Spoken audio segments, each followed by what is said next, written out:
Boa tarde, pessoal. Sejam bem-vindos.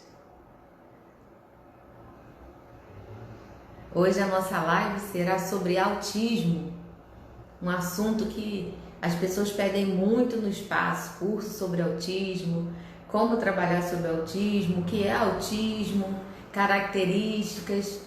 Então a gente vai falar sobre autismo. E quem vai falar hoje conosco, vai ter o papo é a Ágata. Agatha, ela foi nossa aluna do curso de mediação escolar e a Agatha tem um blog muito conhecido, muito famoso chamado Maternidade Azul. Então, o bate-papo hoje é com a Agatha. Acho que ela já está online, vou chamá-la. Quero falar para vocês também que a gente programou a semana, né? Terminaria hoje, mas amanhã a gente tem uma live extra com a Bruna.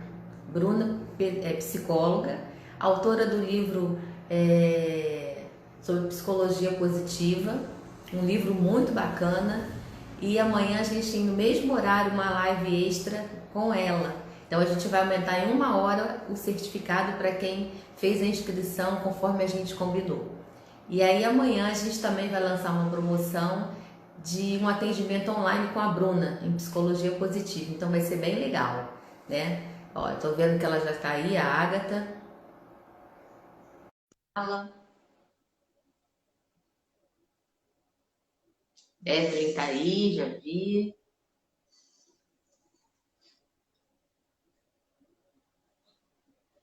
Vamos lá. Aguardando a Evelyn.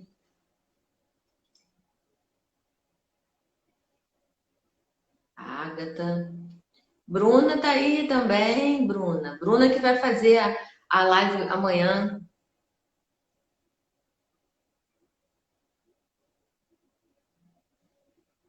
A Agatha, já te adicionei aí. Eu tô aguardando você aceitar.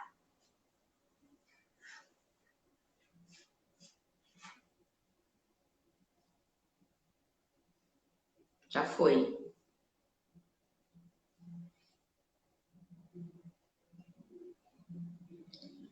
O pessoal tá entrando, Larissa, Igor. Vamos lá, vamos adicionar novamente.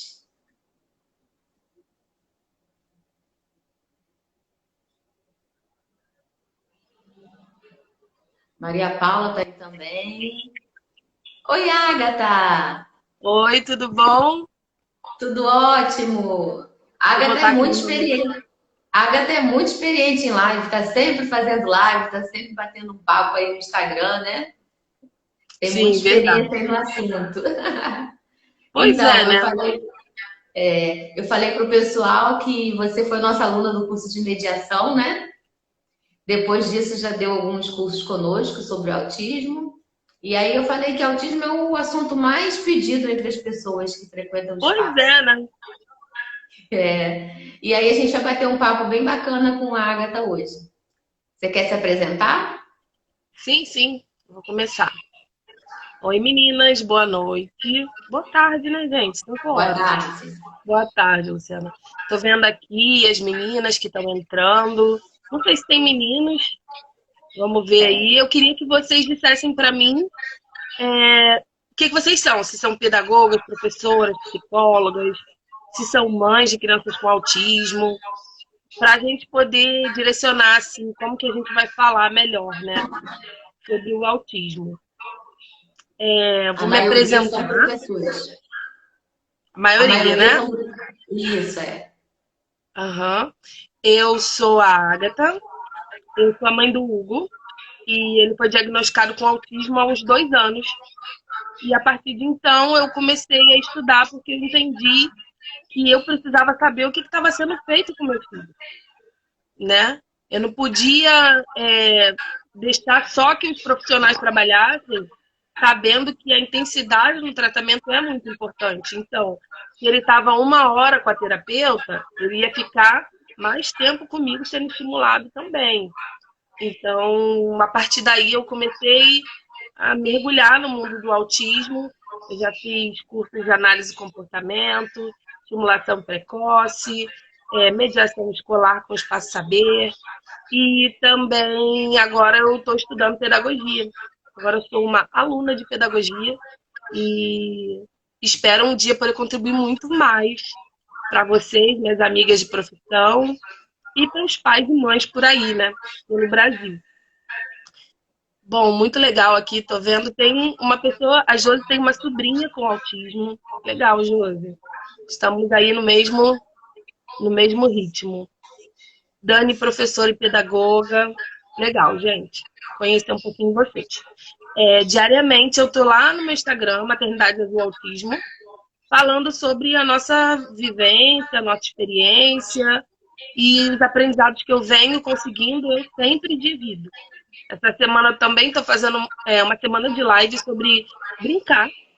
Como brincar, estimular, trazer a criança para ela voltar a te olhar e ter você como centro de atenção. Então também, se vocês quiserem depois conferir lá, tá bom? Conto com vocês.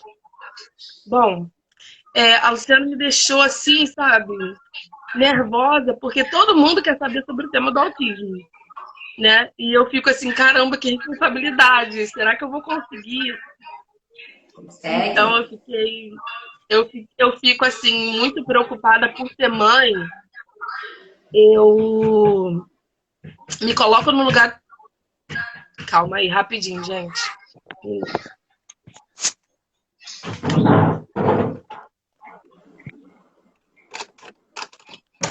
Mãe, eu vou ver. MM. O Instagram dela é Maternidade Azul.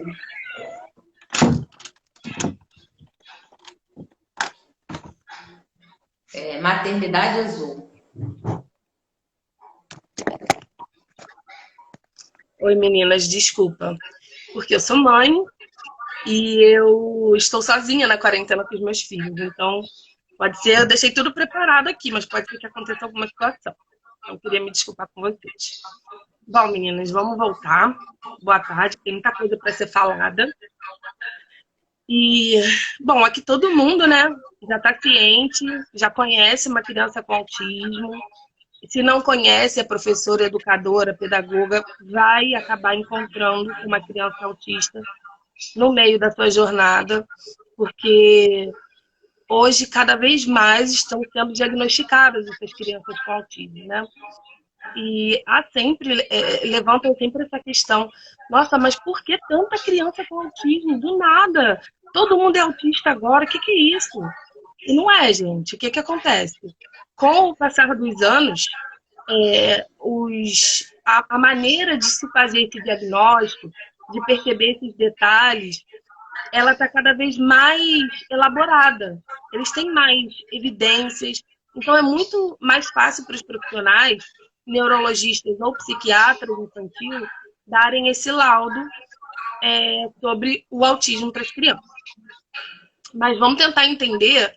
Gente, olha só, eu vou ficar às vezes olhando para baixo, porque eu tenho uma cola, porque é muita informação, são muitos números e dados, eu não posso me perder. Vocês precisam entender direitinho aqui, tá? O que eu vou passar.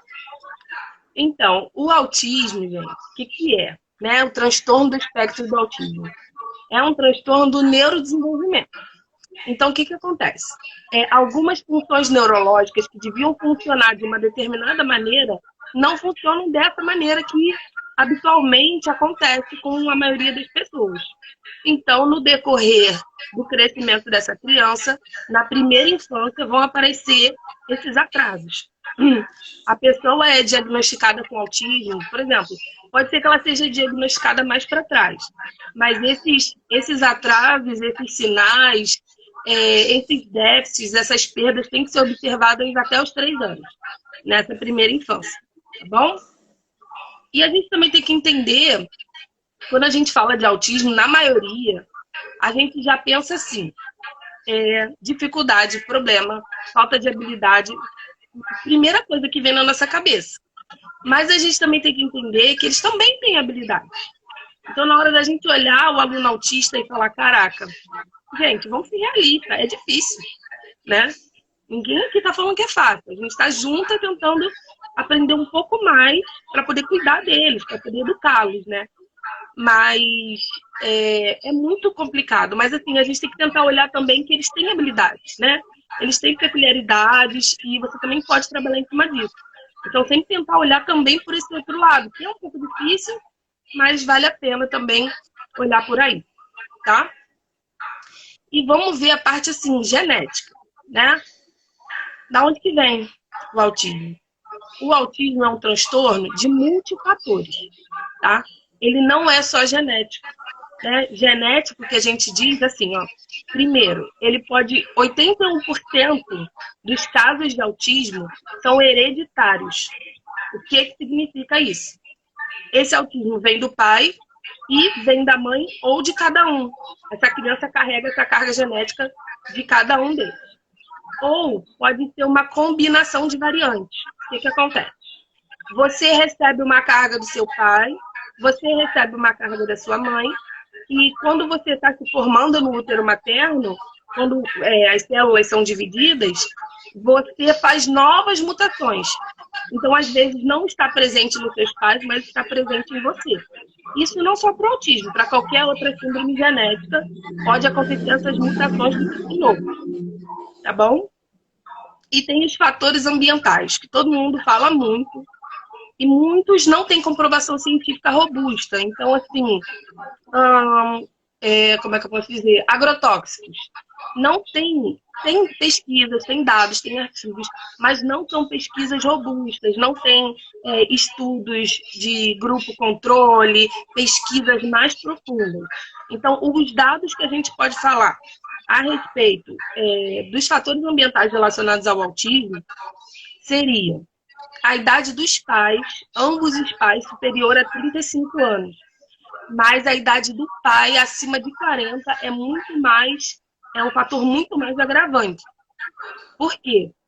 Nós, no decorrer da nossa vida, quando a gente ovula, né, as nossas células estão ali se multiplicando para fazer aquele óvulo e, de repente, ele ser fecundado ou não. Já o homem, a cada 15 dias, ele tem uma nova variação genética nos espermatozoides dele. Os espermatozoides estão sempre se refazendo. Então, você imagina, 1, 2, 3, 1000 e assim vai. Então, quanto mais transformações, maior a possibilidade de ter uma mutação do tipo novo nessa carga genética. Então, a idade paterna acima dos 40 é muito mais agravante. Tá bom? Tem um medicamento que existe em estudos já comprovando, que é o ácido valproico, que é usado para epilepsia, transtornos de humor. E quando essa mãe toma antes dos 3 primeiros meses, as chances também dessa criança nascer com essas mutações genéticas relacionadas ao autismo também é bem grande, tá? E aí os fatores como estresse, infecções na gravidez, exposição a toxinas, ainda são pesquisa, mas também podem ser levados em consideração, tá bom? A gente não... Então, assim, ficou grávida, a gente sabe que tem que ter determinados cuidados, tá bom? Tô falando muito, gente? É muita coisa mesmo. O que você acha, Luciano? Sobre os genes ainda, tá? Para vocês terem uma noção de como as pesquisas ainda são muito recentes relacionadas ao autismo, a gente tem aproximadamente 30 mil genes, de acordo com o projeto de genoma humano. E já foram diagnosticados, já foram pesquisados 1000 genes aproximadamente que são relacionados ao autismo. Então tem pouca coisa, a gente não sabe muito, tá? A gente não sabe muito ainda informação genética a respeito do autismo. Ainda são pesquisas muito novas, tratamentos muito novos. As coisas são recentes, as pesquisas são recentes, né? Agora que tem vindo esse boom de pesquisas, porque a gente vê a necessidade, tá bom? O nome do remédio, alguém perguntou aí, é ácido valproico. Eu não sei o nome comercial dele, tá? Mas... E, gente, vamos pensar numa coisa. Nenhum autista é igual ao outro. Então não ache que você vai ter uma pessoa autista na sua sala, que você vai ter outro igual. Vocês já devem saber, né? Mais do que eu. Cada autismo é de um jeito. O autismo se apresenta cada um de uma maneira, tá? Então, para a gente poder também prestar atenção nisso. Deixa eu dar uma olhadinha aqui. Então, assim, como é que ocorre essa incidência do autismo nas famílias, né? Se tiverem gêmeos idênticos, tem 80% de chance dessa criança ser autista, da outra criança, tá? Em gêmeos fraternos, que cada um tem o seu... Cada um é gestado de uma maneira, né? Eu esqueci o nome, no saco gestacional diferente. A chance de um com autismo, o outro ter autismo, é 40% em irmãos, tá? No segundo filho, a chance é de 10 a 20% dessa criança ser autista também. E em mais de um filho, se, por exemplo, eu tenho 2 filhos com autismo, a chance do terceiro vir é de 33%, tá? Então, quer dizer que eu vou ter outro filho e vai ser autista? Caramba, tô preocupado? Não, nem sempre, tá bom? Isso é um assunto que as pessoas têm muita preocupação, né, Agatha? De ter um outro filho e vir outro filho com autismo, né? A gente vê muita gente preocupada. Porque a gente sabe que é tempo, é dinheiro, é dedicação. É muito, muito forte mesmo a transformação nas famílias. Famílias são desfeitas, laços familiares. Às vezes as famílias não aceitam. Maridos saem de casa e a carga fica toda na mãe. Entendeu? Então, assim, há muito essa preocupação. Mas já tem testes genéticos que você pode fazer e você descobrir se o autismo da criança é de mutações tipo novo, foi variação genética que ela recebeu. Tem como se dar uma leve pesquisada. Óbvio que não vai te dar certeza. De 30 mil genes, a gente só sabe 1000, né? Então, assim, não vai te dar 100% certeza, mas pode te dar um caminho. Eu já tive muito esse medo. Hoje em dia, eu tenho menos medo, posso dizer assim. Porque quando a gente já conhece o caminho, parece que assim, não, eu sei que eu consigo identificar antes dos sinais, né? Eu consigo começar a estimular antes, então pode ser melhor. Agora, sobre a incidência do autismo, números, gente, olha só. Em 1990, 2 pessoas a cada 10 mil pessoas era autista, tá? De acordo com os dados do CDC, que é o Centro de Controle e Diagnóstico lá nos Estados Unidos, que é quem lidera essas pesquisas relacionadas à saúde. Em 2012, 22 anos depois, a incidência foi de 1 para 88. Olha só, 22 anos, passou de 2 para 10 mil, 1 para 5 mil, para 1 em 88 pessoas. É muita coisa. E saiu agora em 2020, agora no começo do ano, o último relatório do CDC, de 1 para 54 crianças que foram, na pesquisa deles, foram crianças de 8 anos, né? 1 a cada 54 crianças estava dentro do espectro do autismo. Então, assim, esse número vem crescendo. Deu uma leve estabilizada nos últimos anos, porque era 1 para 56, agora 1 para 54, mas ainda é uma grande incidência. Eu já li alguns estudos de uma... Eu não lembro, desculpa, mas quem quiser essa fonte, depois eu posso dar lá no meu Instagram, de uma pesquisadora da área de alimentação, agrotóxicos, que daqui a 20 anos é provável que a cada criança uma seja autista. E aí a gente fala de autista, a gente tem que entender que o autismo é um espectro, né? Então você não pode achar que todo autista vai ser aquele que necessita de maior suporte. Não. Pode ser uma pessoa com altas habilidades, ela está dentro do espectro. Porém, o tipo de trabalho, de dedicação que você vai ter que dar é diferente. Pode ser que seja um autista funcional, mas todo mundo, 1 para 1, vai ter uma característica. Tá travando, gente? Não. Não? Não. Mas o pessoal vai ficar gravado lá no nosso canal e aí vocês podem assistir novamente, né? Pois é. E uma outra curiosidade, a maior incidência já publicada sobre o autismo foi 1 para 38 pessoas na Coreia do Sul, tá? E a ONU estima que 1% da população mundial seja autista. E quando a gente aplica isso ao Brasil, mais ou menos 2 milhões de pessoas são autistas aqui no nosso país. A gente não tem essa pesquisa ainda, que ia ter no censo agora de 2020, né? Ia ser o primeiro censo que ia constar com essas informações sobre o autismo. Mas, infelizmente, com o coronavírus, a gente não conseguiu ter essa pesquisa. E, se eu não me engano, foi transferida para o ano que vem. Tá? Tomara que tenha, porque, né, podem se criar políticas públicas de qualidade para essas pessoas, suporte em hospitais, em clínicas. Então, é muito importante.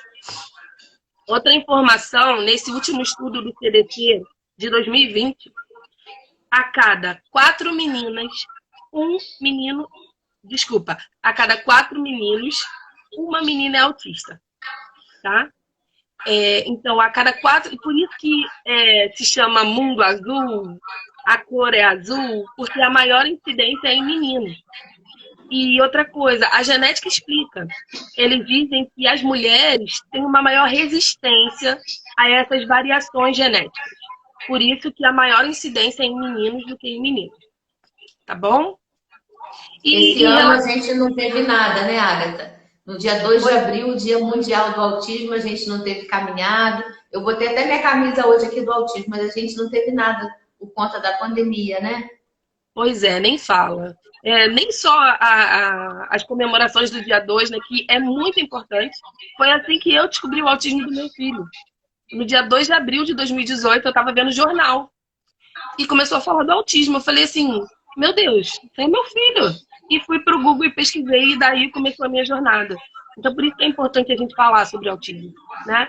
É difícil para as famílias abrir pelas questões de preconceito. É muito difícil. E eu passei por essa situação também. Mas é muito bom. Quantas famílias eu já conheci e não sabiam o que o filho tinha de diferente. E depois da minha história, elas falaram, caramba, e foram atrás. Hoje em dia as crianças fazem tratamento. É muito, muito legal mesmo, sabe? Você falar sobre. Não tem problema nenhum. E quem olhar errado para o menino autista, o problema é dele. O problema é ele, não a criança autista, né, gente? E em relação, outra coisa, né? Autismo não é doença de pobre, não é doença de rico, não é doença de gente negra, preta ou branca, tá? Os estudos mostram que a diferença entre crianças brancas e negras não houve diferença nesse último estudo. E as pessoas de nacionalidades hispânicas, que são da Espanha, Argentina, Uruguai, Paraguai, têm uma menor incidência ainda. Então, vamos ver mais para frente o que eles vão descobrir nisso aí. 1/3 das pessoas com autismo apresentam deficiência intelectual associada. E o autismo em si não é considerado uma deficiência, né? Na legislação ele é considerado. Porém, nem todo autista tem deficiência intelectual. Então, 1/3 deles tem. E vamos falar sobre essa questão da epidemia do autismo. Por que todo mundo é autista? Pois é, a lojinha da Ju falou, não é doença. Autismo não é doença, gente. É um transtorno do neurodesenvolvimento, tá? Não é doença e também não é deficiência. Não que ser deficiente seja um problema, mas só para a gente entender que é considerado deficiência para fins legais aqui no Brasil, tá bom? E tem muito estigma na questão do autismo para as famílias. Tem a história da mãe geladeira, que a culpa do autismo das crianças era da mãe e dos pais, que não davam carinho suficiente para a criança. Eram pais muito inteligentes e esses pais não se importavam com essa parte afetiva, o que trouxe esse estigma até hoje, infelizmente, né, que a culpa é da mãe. E foi muito, até hoje é muito difícil de quebrar isso. Eu não sei se ele é psicólogo, Kanner, ele fez um estudo, lançou livros, e isso já foi enraizado na sociedade, infelizmente. E por isso que nós, mães ativistas, a gente quer falar sobre o autismo, que não é a nossa culpa, né? Não é um problema, não, tudo bem, a gente vai lutar e vamos embora, né? Então, em questão de diagnóstico, né? Chegamos no diagnóstico. CID-10. O CID-10 é uma escala para você poder... Deixa eu abrir aqui, calma aí. Um minutinho só, tá? Acho que é muita coisa para falar. Só eu... Deixa eu falar antes de falar da CID-10, alguns sinais de alerta, né? Por exemplo, já com as criancinhas bem pequenininhas, já com 4, 6 meses, você já consegue identificar algumas coisas. Como, por exemplo, não observa tanto o movimento das coisas, não sorri para as pessoas, não tem sorriso social, não empurra as pernas quando os pés estão encostados em alguma superfície. Então, tem as questões de interação, de comunicação não verbal, que já é um pouquinho, né, mais baixa neles. Ana Cláudia perguntou por que existe mais casos hoje. A gente falou no começo, Ana Cláudia, depois também, se você quiser dar uma olhada na live salva, que vai estar aqui na página, por que tem muitos casos hoje? Porque tem muitas pesquisas, né? Tem muitos profissionais especializados. Então, não é um achismo, né? O diagnóstico se dá de pesquisas, de estudos, observações sistemáticas, e, por isso, tem muitos autistas. Mas existem pesquisas para descobrir se é um agrotóxico, é não sei o que, é a água. A gente não sabe, né? Isso ainda está muito recente. E quando a gente começa a perceber esses primeiros sinais do autismo, por volta do 1 ano e 8 meses, 1 ano e 6, né? Na maioria, essa criança tem uma poda neural. Aquela criança que tinha lá, ela praticamente se apaga. Então, se a criança falava, ela para de falar. Se a criança se comunicava de alguma maneira, brincava com função, ela simplesmente para de fazer aquilo que ela fazia, né? Então, a gente tem que entender isso, né? Começou a apresentar déficits, atrasos, sinais, precisa procurar um especialista. Qual é esse especialista? Um neurologista ou um psiquiatra infantil, preferencialmente especialista em autismo ou com alguma especialização para poder diagnosticar com certeza. Porque a maioria fala assim, daqui a 3 meses você traz de novo, mãe. Acontece muito isso. E aconteceu comigo, da neurologista que não saiu de trás da mesa. E ela mandou eu ir depois de 3 meses. Não me deu nenhum direcionamento concreto. Me mandou ir para psicóloga, me mandou ir para fono, mas não me disse nada, né?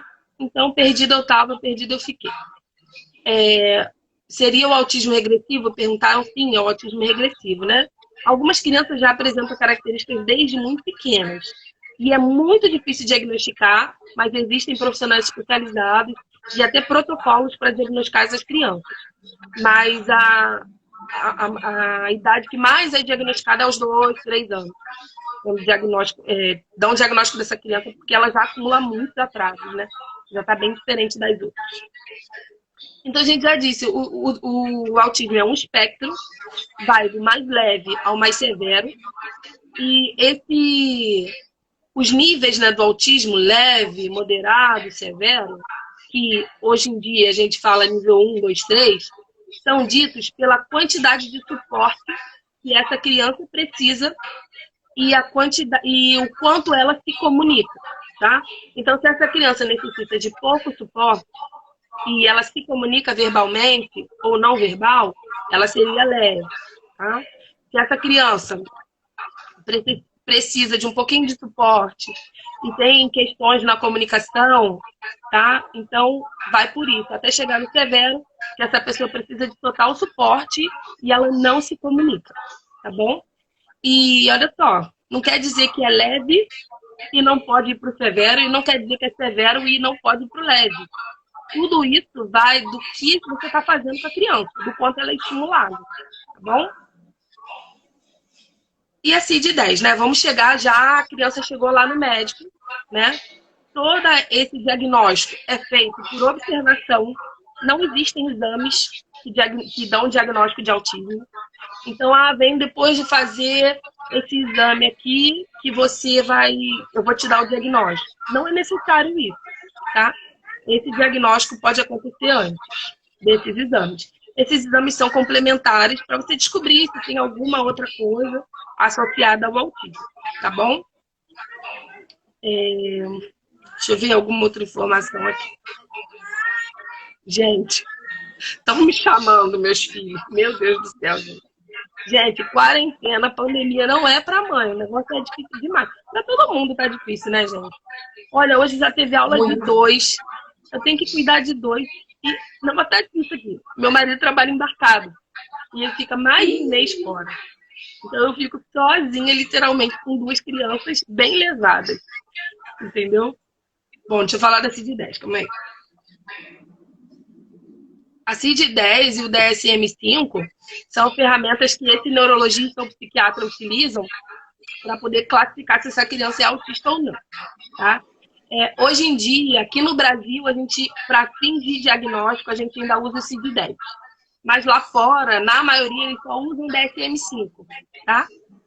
O CID-10, ele vai ter uma alteração agora, que ano que vem, 2022, que vai ter o CID-11, que vai entrar em vigor, tá? Então, se vocês quiserem pesquisar sobre o CID-10, professores, pedagogas, já pesquisem sobre o CID-11, porque vale a pena já você ter esse conhecimento, tá bom? Então, o CID-10 é uma classificação internacional de saúde, foi desenvolvida pela OMS, com o intuito de categorizar doenças de maneira padronizada com abrangência internacional. Então, muitos lugares do mundo utilizam, que é universal, tá bom? E o CID-10 tem vários transtornos globais de desenvolvimento, tá?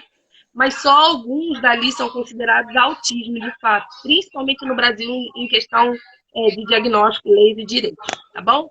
Seria o autismo infantil, o autismo atípico, síndrome de Asperger, outros transtornos globais de desenvolvimento e transtornos globais não especificados de desenvolvimento, tá bom? Obrigada, Fabi Lima. Ela disse que está sendo muito esclarecedora. Muito obrigada, independente das confusões que estão acontecendo, né? Ai, gente, desculpa. E quando chegar o CID-11, né, esse autismo vai ser classificado... Calma aí, deixa eu abrir minha colinha aqui. Ele vai ser mais específico, né? O CID-11 vai ser mais específico, né? Pois é, porque fica muito assim... tem outras coisas que não são consideradas autismo dentro de transtornos globais e fica muito complicado, né? Então agora eles vão começar a dimensionar onde que cada um tá, qual o código para ser utilizado, né? A partir do desenvolvimento intelectual e da presença de linguagem funcional. Então, dependendo do qual é o cognitivo dessa criança e o quanto ela se comunica, né, verbal ou não verbal, vai ser classificado assim. Mas deixa só eu... Aqui. Então, como é feito esse diagnóstico? Mas, gente, a partir do DSM-5, tá? O DSM-5, ele é o Manual de Diagnóstico Estatístico de Transtornos Mentais. Então, ele dá pra gente quais são as características que essa criança tem que apresentar para ela ser considerada uma criança dentro do espectro do autismo, tá bom? Já foi uma tríade do autismo de 3 itens, hoje em dia se chama díade do autismo. São 2 pontos principais, tá? Então, seria prejuízo na comunicação e interação social em múltiplos contextos, que seria isso. Prejuízo na reciprocidade social e emocional, então prejuízo na troca social, né? No oi, tudo bem, no perceber o ambiente, no perceber as pessoas, né? Prejuízo no comportamento comunicativo não verbal. Então, também, por exemplo, no meu caso, com 2 anos, meu filho não batia palma, não dava tchau, não piscava o olhinho. Quando a gente tinha aquelas gracinhas de criança, ele não fazia. Ele tinha esse prejuízo. E prejuízo no desenvolvimento e manutenção dos entendimentos e relações sociais. Então, aquela criança que não tá ninguém gritando, ela começa a gritar ou falar mais alto, ou não sabe como entrar numa roda, numa conversa, como ter essa troca, né? Meu filho tinha uma mania de... Ele via uma pessoa, uma criança, ele abraçava. E teve um dia que a garota deu um empurrão nele, ele caiu pra trás e ficou super sentido. Mas é porque tem essa dificuldade, né, de compreender em que situações sociais você pode abraçar alguém, né? Que a gente típico... deixa eu falar com vocês isso também. Não sei se vocês sabem, mas existe o termo atípico. Por que é utilizado esse termo? Né? Desenvolvimento atípico. Que as crianças que não têm o desenvolvimento típico, que seria o desenvolvimento que acontece com todas as outras crianças, né? Então, atípico é quando tem alguma diferença. Todo mundo fala esse termo e às vezes pode ser que a gente não saiba, né? Então, prejuízo na comunicação, e padrão de comportamentos repetitivo, restritivo de interesse ou atividades, manifestado em um desses fatores. Então, aquela repetição na fala, movimentos estimulatórios, repetitivos, estereotipados, né? Quando a gente fala estereotipia, seriam esses movimentos, flapping, pular, às vezes tem algum tipo de movimento que essa criança apresenta, ou também pode ser apresentar essa estereotipia na fala, estereotipia verbal, de crianças que repetem o mesmo som, repetem as letras do alfabeto ou os números, que era aqui na minha casa. Ele não tem uma função, essa repetição. Ele não está buscando se comunicar, ele não está querendo nada disso. Ele está simplesmente se autoestimulando, repetindo e repetindo aquilo ali. Então, podem ser movimentos ou falas repetidos, estereotipados, insistência na monotonia, inflexibilidade, apego a rotinas e padrões. Pois é, a Sônia está falando, rodar, bater a mão. Pois é, Sônia. Todos esses movimentos são repetitivos, que não, ao nosso ver geral, né, não tem uma função específica. Tipo, ele está fazendo para se autoestimular na maioria dos casos, né? Porque aquele movimento faz bem para ele, aquele som faz bem no ouvidinho dele, tá bom? E também interesses restritos, está dentro desse item. Então, tem 2 itens principais, né? Que o DSM-5 nos dá. Prejuízo na comunicação e interação social, padrões de comportamento repetitivo e restritivo de interesse, tá bom? E dentro desses tem esses itens que eu falei. E dentro desse último item, também tem uma questão, não sei se vocês sabem. Hiper ou hiporreatividade à estimulação sensorial ou interesse atípico por estímulos dos ambientes. Então, o que seria hipo e hiperreatividade, né? Quanto aos estímulos. Aquela criança que, por exemplo, não gosta de barulho, né? Que chega num ambiente e tampa o ouvidinho, ela é hiporresponsiva quanto aos estímulos. E tem aquela criança que já grita, emite sons, o izinho clássico da criança autista. Porque ela está se autoestimulando, ela é hiperreativa. Ela gosta dos sons. E esses fatores têm tanto na questão do paladar, quanto as crianças que não conseguem se alimentar têm seletividade alimentar, e as crianças que não têm questões alimentares, tem as questões das crianças que têm problemas com muita iluminação, precisam usar algum tipo de óculos, algum tipo de barreira para isso, as crianças que têm as questões auditivas, as crianças que não conseguem ficar com determinadas roupas, né? Hiporreativo é aquele que tem... que aceita um pouco mais, tem baixo estímulo, tá? E hiperreativa é que precisam de muito estímulo, para vocês entenderem. Tem aquelas que gostam de muito movimento e tem aquelas que não gostam de movimento. Meu filho, por exemplo, carrinho de mercado, balanço, escorrego, gangorra, nada disso tinha. Ele não gostava, né, na verdade. Isso aí, gente. Então, o DSM-5 diz isso. A dia do autismo, né? Vamos voltar lá, que isso é extremamente importante você saber. Prejuízo em comunicação e interação social e padrões de comportamento repetitivo, restritivo e estereotipado. Dentro desse último item, entra as questões sensoriais, hipo ou hiperreativo quanto aos estímulos do ambiente. Tá bom? Deixa eu beber uma. E eu ia falar aqui sobre como se apresentam esses déficits, a gente já falou, né? Como é que se apresenta essas perdas de comunicação social que o DSM-5 fala? Não se interessam por coisas ou outras coisas que a criança propõe, dificuldade de se relacionar socialmente, aproximação de maneira robotizada ou inadequada, integração pobre na comunicação verbal, dificuldade para se adaptar em outros contextos sociais. Quanto aos interesses restritos e padrões repetitivos, movimentos repetitivos, tanto com objetos quanto fala, crianças que gostam de ver ventilador girar, rodinhas de carro, né? Enfileirar objetos, que seria essa estereotipia visual também que tem, repetição e narração de filmes, que é a tal da ecolalia, né? A ecolalia imediata, quando você fala e a criança repete imediatamente. Então você fala, você quer água? Ela fala, você quer água? Não tem função comunicativa. Ela está produzindo essa ecolalia. E tem a ecolalia tardia, que em outro contexto, que não tem a ver com essa fala, ela repete uma fala que alguém disse ou que ela viu em algum desenho. Então, é essa ecolalia tardia, essa repetição. Também tem as questões de mudanças com rotina, mudanças de até rotinas dentro de casa, gente. Tem crianças que são bem restritivas a isso, tá? Os níveis de gravidade a gente já falou, nível 1, nível 2, nível 3, que era conhecido como leve, moderado e severo, que ainda é usado hoje em dia, né, para diagnosticar. Tudo esses níveis são de acordo com o quanto de suporte que essa criança precisa e o quanto ela se comunica, ela consegue se comunicar, tá bom? Uma criança que, por exemplo, consegue se alimentar sozinha, mas não se comunica, moderado, nível 2, tá? Uma criança que já se comunica sozinha e consegue pedir uma água, né, na comunicação, e consegue fazer alguma coisa já sozinha, nível leve, né? O autismo funcional. E tem o autismo severo que a pessoa precisa de suporte o tempo todo e não se comunica, tá bom? Junto do autismo, podem ter comorbidades associadas, né? Como a gente já falou, que 1/3 dos autistas apresenta deficiência intelectual. Tem outras comorbidades que podem estar associadas. 80% dos autistas apresentam distúrbio de sono, 70% problemas motores.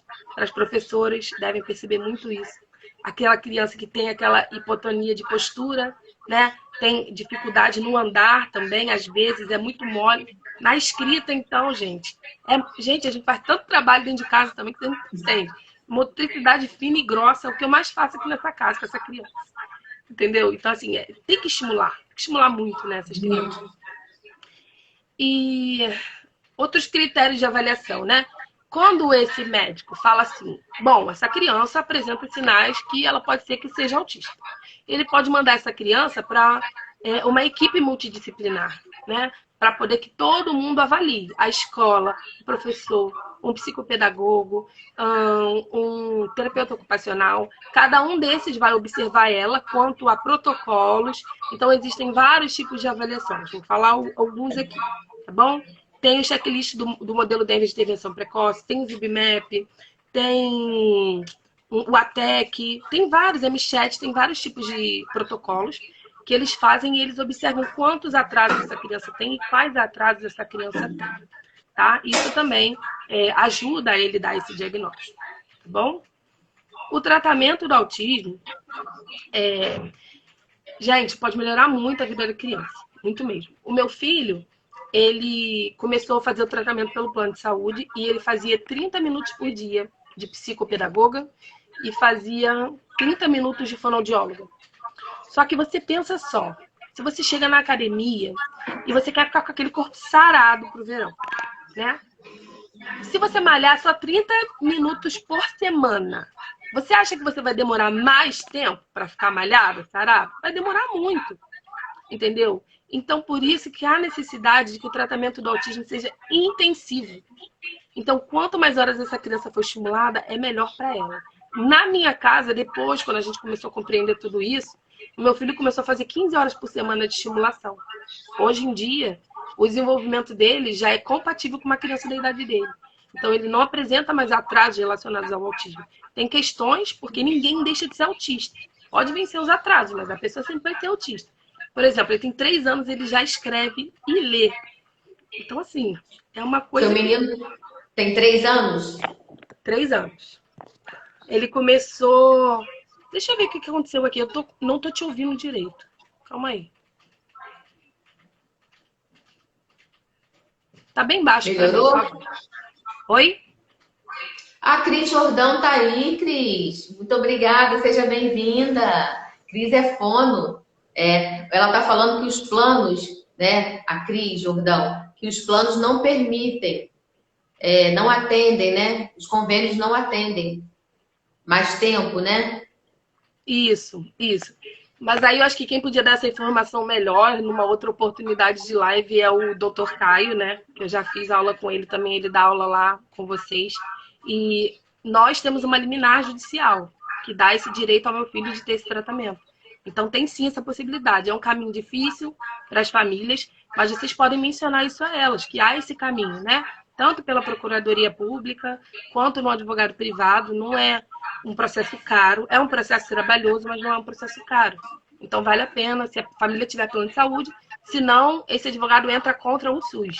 E o SUS tem que dar esse tratamento para a criança. Porque quem determina o tratamento da criança não é o plano de saúde, é o médico que atende a criança. Tá bom? Se vocês quiserem passar essa informação para os pais. Então, precocidade, tem que descobrir o mais cedo possível. Muitas famílias, vocês como professoras, que chega lá dentro da sala de aula, a mãe não aceita de jeito nenhum. Eu nem sei como deve ser essa situação de você não poder falar explicitamente, né, que a criança é autista, mas que você vê N atrasos dessa criança. E porque assim, a precocidade é muito importante. Quanto mais novo, melhor. As conexões neuronais da criança ainda estão a pleno vapor. Então ele consegue aprender, sabe, com muito mais facilidade. E a intensidade também desse tratamento. E também as professoras, pedagogas, psicólogos ajudam muito. Na escola do meu filho, a professora, ela é extremamente aberta, sabe? Converso com ela, mostro ela toda a documentação, tudo que ela tem que fazer para poder ajudá-lo. E sempre que ela precisa, a gente junta psicólogo, fonoaudiólogo, todo mundo à escola para poder dar melhores oportunidades para o meu filho de aprender, né? De acordo com as necessidades que ele apresenta. Vamos lá, Agatha, eu vou falar aqui. Agatha, eu queria que você falasse, já 3 pessoas falou, eu li aqui 3 pessoas falando isso. Aceitação da família. Pois é. Gente, eu não tô te ouvindo direito, eu não sei por quê. Tô tentando descobrir. Mas eu tô te ouvindo bem. Tá bem? Tá muito baixo para mim. Tô te ouvindo. Não sei por quê. É, Gente, aceitação da família. Vou falar na visão mãe e na visão de uma pessoa, de uma professora pedagoga, né? Para as famílias é muito difícil, tá? Por quê?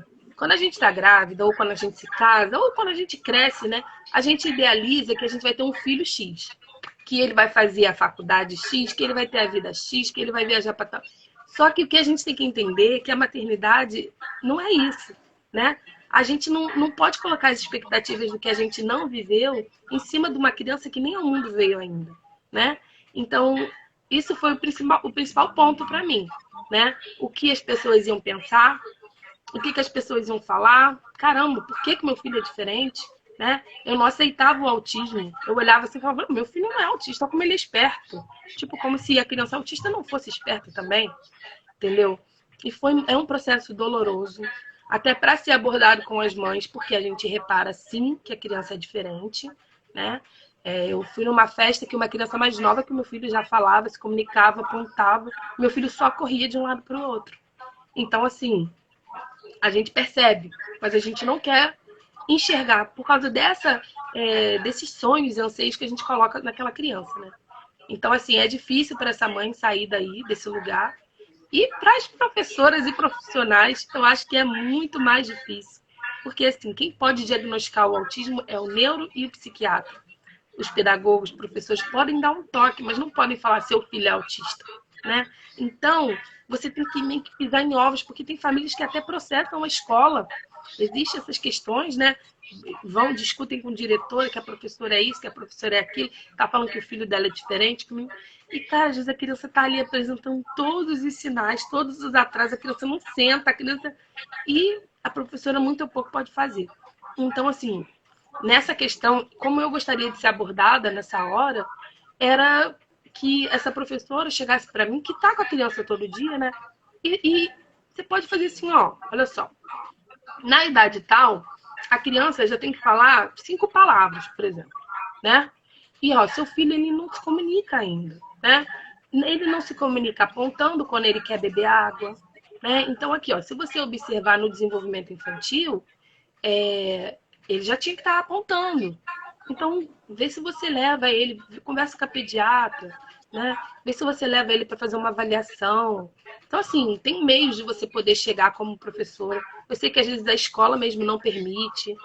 Tem uma série de questões, né? Falando na rede particular, é muito difícil trabalhar isso dentro da escola. E, assim, às vezes até a própria professora não quer ver. Já aconteceu comigo, com o meu filho ano passado na escola. E então, assim, eu acho que vocês estão aqui para ter conhecimento e eu sei que vocês aqui não vão fazer isso, Então, indiquem também para suas amigas procurar ler e entender sobre o autismo, que vai estar muito presente nas salas, né? E vai estar muito, muito mais presente no futuro. Quer fazer mais alguma pergunta, Lu? Ou vocês querem falar mais alguma coisa, galera? Eu quero registrar 3 amigas aí que o autismo me deu, são mães também. Érica, Laninha, né? E a Miriam. São 3 mães também que eu conheci através do autismo. Né, mães de autistas também, né?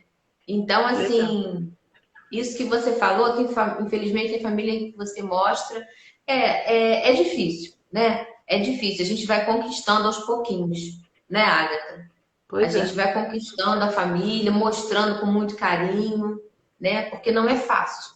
Realmente não é fácil mesmo. Mas a gente vai. Tem mãe que não aceita, tem pai que não aceita, a pessoa está falando aí. Mas a gente vai aos poucos conquistando, mostrando, né? Mostrando que está junto, né? Isso é muito importante, mostrar que está junto, Pois é, né? e que tá junto e que tudo bem, entendeu? É difícil, mas não é impossível. Não é impossível conseguir que a criança fique sentada. Mas a professora sozinha, numa classe com 20 alunos, não consegue dar conta. Entendeu? Não Então, dá conta. assim, não tem como, não tem como. Se eu com um aqui já piro com 2, imagina uma classe com 15, não tem como, gente. Então, assim, a família precisa. Eu tenho esse trabalho todo dia no meu Instagram de tentar conscientizar as pessoas. Eu tô no elevador, eu tô no médico, onde eu tô, eu também, igual você com a sua camisa do autismo, também tenho. Entendeu? Tá no shopping, seu filho tá chorando, se jogando no chão. As pessoas adoram passar e querer dar conselho, né? Ai, mas que menino mal criado. Eu já falo logo, ele é autista, ele tá tentando se adaptar ao ambiente, ele não aceita muito determinado estímulo e tal. Ou às vezes eu nem falo, porque tem muita gente ignorante também, que eu já passei cada situação, gente, que é muito complicado mesmo. Tanto ser mãe de autista, familiar de autista, porque há muita incompreensão social ainda. E que a gente está aqui para passar conhecimento. A gente espera que daqui a uns anos não tenhamos mais que vivenciar essas situações de preconceito, entendeu? Mas acontece muito e é bem doloroso para a família, o que faz muitas famílias se isolarem, né? E Verdade. cria essa barreira, assim, quanto a qualquer outra pessoa de fora que queira ajudar de alguma maneira. Eu vou falar só A gente, sobre. a Tá gente só tem acabando? 2 minutinhos. Aham. Gente, eu vou deixar então o número da lei para que vocês pesquisem depois, caso vocês queiram, tá bom? A lei do autista, a lei Berenice Piana, é a lei 12.764 de 2012, tá bom? Que dá os direitos da pessoa com autismo. Então, se vocês quiserem baixar depois para dar uma lida, gente, vale a pena. Aproveita agora que não está tendo aula para vocês poderem aprender bastante, tá bom? A lei do Estatuto da Pessoa com Deficiência, a lei 13.146 de 2015. Também tem vários tópicos lá que se adequam ou se adaptam à criança com autismo. Que a gente conversou que o autismo é considerado deficiência para fins legais. Então, vale a pena você dar uma olhada lá. A lei 8.742 de 93, lei da assistência social, tá bom? Então, você dá uma olhada lá. Bom, gente, acho que só essas. A princípio, qualquer dúvida, vocês podem chamar aqui no espaço Saber, que a Lu pode ajudar vocês, ou podem ir lá no meu Instagram também perguntar, que não tem problema. Eu estou sempre à disposição para ajudar.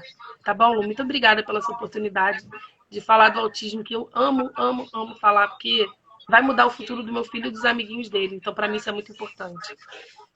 Eu vou colocar esses documentos, essas leis lá no nosso canal no Telegram para quem quiser, tá? Sim, Então legal. vou colocar tudo isso lá.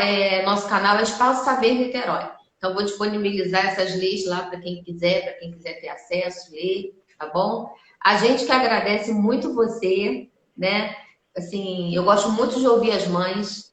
Eu sempre falo que o curso, quando tem mãe, é diferente, né? Que a gente que está na escola vê com outros olhos. Então, essa interação é muito bacana. E a família traz informações que a gente não tem, Pois é, enquanto outro lado. instituição. O outro lado, né? Então, assim, muito obrigada. Obrigada a todos. Amanhã, a gente tinha marcado de encerrar hoje as lives, né? Mas a gente vai ter amanhã uma live extra, Olha que falando de beleza, gente. psicologia positiva com a Bruna. E a Bruna vai sortear também um atendimento online com ela, de psicologia positiva. Eu já Então vai quero, ser já vou muito legal. Isso aí. Faz sim. Então amanhã, às 5 horas, a gente está aqui novamente. Agatha, muito obrigada por tudo, tá? Um beijão para você. E conforme for, a gente marca outra aí mais pra frente. Ah, vamos sim. Adoro falar. Pode me chamar. Quem quiser pode lá me chamar, que eu amo falar. Tá bom, E a gente? gente Pode beijo. brigar. Beijo. Beijo você e tudo de bom aí com as crianças, tá? Beijo, meninas. Beijo, galera. Obrigada. Beijo. Tchau. Tchau, tchau.